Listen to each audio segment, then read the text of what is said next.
साथियों good afternoon. तो ये 13% अनहोल्ड को लेकर एक बहुत महत्वपूर्ण अपडेट है और इसमें जो है राज्य शासन को माननीय हाईकोर्ट ने स्पष्टीकरण पेश करने के निर्देश दिए हैं और बहुत ही ज़्यादा महत्वपूर्ण इसमें जो अपडेट है वो देखने वाली है।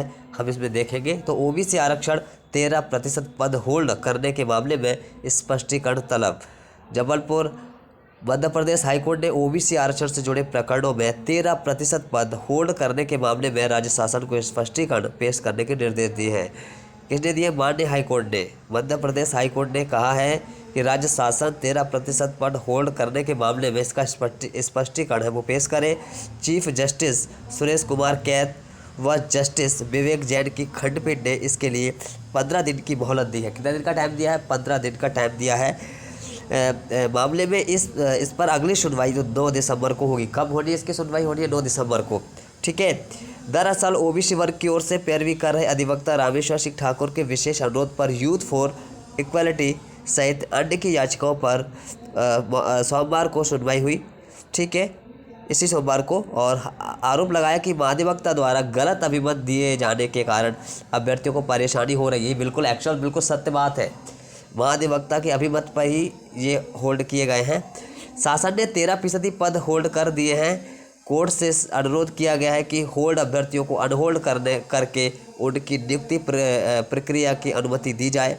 उन्होंने दलील दी कि ओबीसी के लिए 27% कानून विधानसभा में पारित किया गया है। इस अदालत ने कोई रोक नहीं लगाई है। महाधिवक्ता ने एक याचिका पर दिए गए अंतरिम आदेश का हवाला देते हुए प्रदेश के सभी विभागों की भर्तियों में 13% पद होल्ड करा दिए हैं।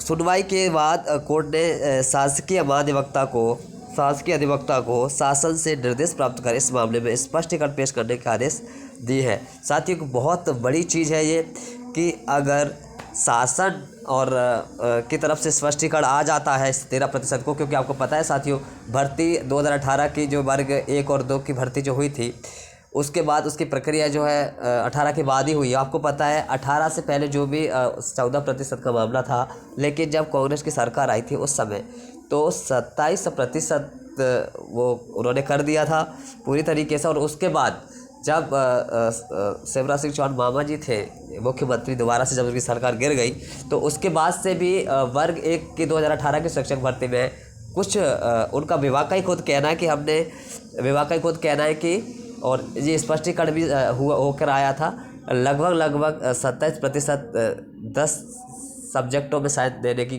कोशिश की थी। हालांकि मिला उसमें नहीं था, लेकिन 27 को छूता हुआ आंकड़ा था। किसी में मतलब 27 भी नहीं था, किसी में कम था, लेकिन ये विभाग की लापरवाही थी। लेकिन 27 को उन्होंने बताया कि 27% दिया है।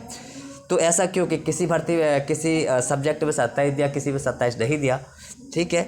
और उसके बाद से फिर 13% होल्ड ही कर दिया, 13%। तो मतलब आप देख सकते हैं कि क्या है इसमें अभ्यर्थियों का क्या दोष है। आपकी कानून व्यवस्थाएं आपकी ऐसी हैं, आपके आंकड़े हैं जो इस तरीके से हैं जो अपने प्रदेश की जनता को परेशान करने वाले हैं। तो ये सरकार के कारण इसका भुगतान पता है अभ्यर्थियों को भुगतना पड़ रहा है। लेकिन अगर जब आपको पता है कि जब 2019 में जब विधानसभा में शायद कांग्रेस की सरकार ने वो 27% जब दे दिया है तो फिर ऐसा करने की क्या ज़रूरत थी कि आपने फिर उसको बीच में अटकाया। तो फिर वो क्या है, हाईकोर्ट का मामले में हाईकोर्ट में पहुंच गया और फिर वही हाईकोर्ट सुप्रीम कोर्ट अभी तक चल ही रहा है। तो अभी फ़िलहाल यही है कि अगर हमारे जो चीफ जस्टिस हैं मध्य प्रदेश के, उन्होंने स्पष्टीकरण शासन से मांगा है कि आप हमें स्पष्टीकरण करें किस प्रकार आपने होल्ड किया है। तो साथ ही एक बहुत बड़ा अपडेट आने वाले समय में आने वाला है, क्योंकि 9 दिसंबर को जब चीज़ निकल कर आएगी तो बहुत कुछ आ सकता है। क्योंकि साथियों स्पष्टीकरण में ऐसा कुछ नहीं है सरकार के पास जो होल्ड करने का कोई एक एक्चुअल जरिया निकले। हालांकि ये निकल सकता है कि 50% से ज़्यादा, जब 50% से ज़्यादा हो रहा है तो 10% ऑलरेडी EWS का उसमें इंक्लूड है, तो वो तो दायरा वैसे भी ज़्यादा हो रहा है 50% से। अब लेकिन देखने वाली ये चीज़ है कि आगे इसका सॉल्यूशन क्या निकलता है। आप पहले भर्तियों में जो दे चुके हो, क्या उन नोटिफिकेशन के अनुसार आपने भर्ती प्रक्रिया करवा ली, होल्ड कर दिया है ना? और अभी भी होल्ड करके कुछ भर्ती प्रक्रिया नईयों में आपने जो नई भर्ती प्रक्रिया हुई है 2023 की भर्ती उसमें भी होल्ड किया है।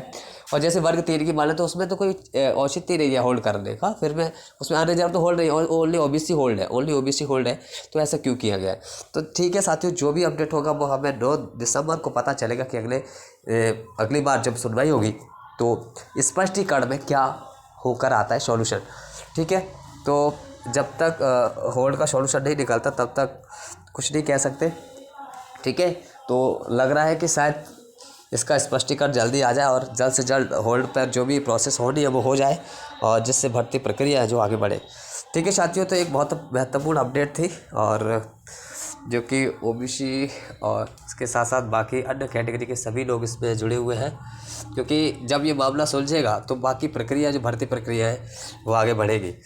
तो ठीक है साथियों, इसको ज़्यादा शेयर करें और सभी अभ्यर्थियों को अवगत करें कि अगली इसकी सुनवाई है वो 9 दिसंबर को, और इसमें 15 दिन का जो है टाइम दिया गया है राज्य शासन को स्पष्टीकरण पेश करने के लिए। ठीक है साथियों, तो धन्यवाद।